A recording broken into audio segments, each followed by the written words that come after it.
What is up, my ninjas? Back with another Shinobi Striker video. I wanted to, yes, that is my adult Boruto build. Yes, he is handsome. Thank you, thank you. Yeah, I just wanted to show you guys, and I've been getting this question a lot, like the best attack build for Shinobi Striker. Now, this can be, this can be relative. This can be just opinionated. This can be just a personal thing. But I'm just gonna tell you guys the perfect build that I've been working with, and I've been really like dominating combat battles with this build, period. Now, I don't want to tell people what class to play because I know a lot of people like playing with accessories like that. I definitely know why. Like, people like playing with swords and stuff. I get it.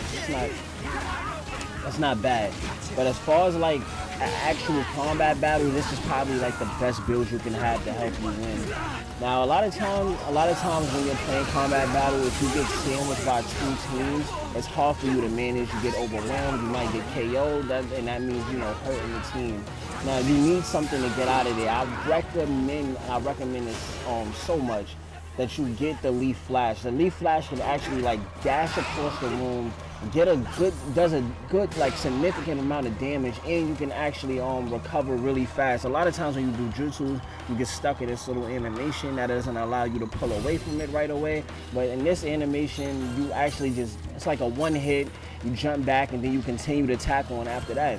Now, the reason I recommend this is because a lot of times when you get sandwiched or you teleport, you need to be able to get to him quickly before he does something else to hit you after you teleport. Now, this is why I recommend it. It can like shoot you over the room. You can get a good hit in, and you continue with like a continuous combo to do like a great amount of damage.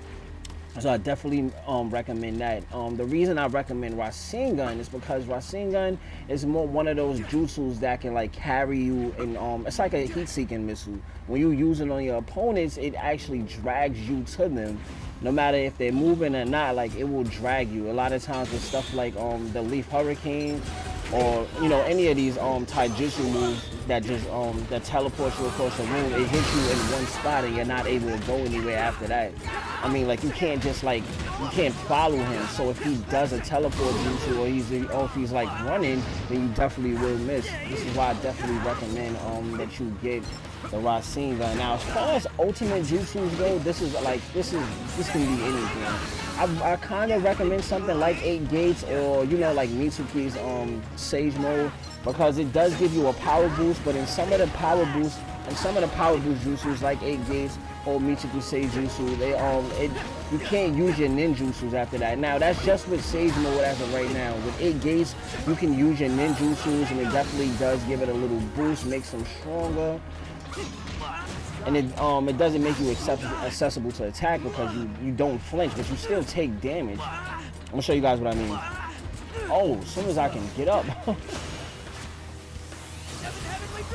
See, with this release 7 breaths, you can actually still use your ninjutsus, keep the power boost, and still get a good. It lasts for a long time. With 8 Gates, it doesn't really last that long. To be honest with you, the one that lasts the longest is probably Mitsuki Sage Mode, and that's the one where you can't use your ninjutsus after you activate it. So this is why I kind of recommend 7 breaths, because it. Oh wait, the recovery time is a little faster. It takes a while to get 8 Gates. And no, it's definitely not the same. It might be just as powerful. I did not check that out yet, like just to check the scale, period. But as far as like ninjutsu, as far as like ultimates goes, that's probably the best bet. If you want something big, I only recommend that you get something like that for like base battles, which I'll do another video on sooner or later. I recommend that you do something like that for base battles, because with base battles, it's a lot of covering your teammates' ass.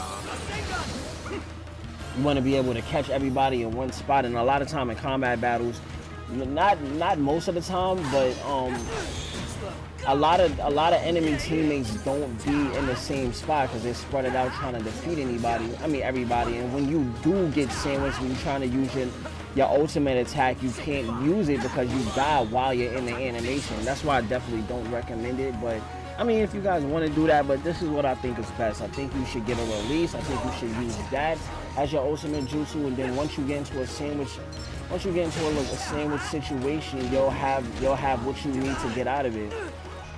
Yeah, so that's just basically my take on the best build in the game as of right now. Maybe if I do unlock some more juices, I'll do another video. I'm gonna do more videos on like defense type, attack types and whatnot, but you know, that's in the future.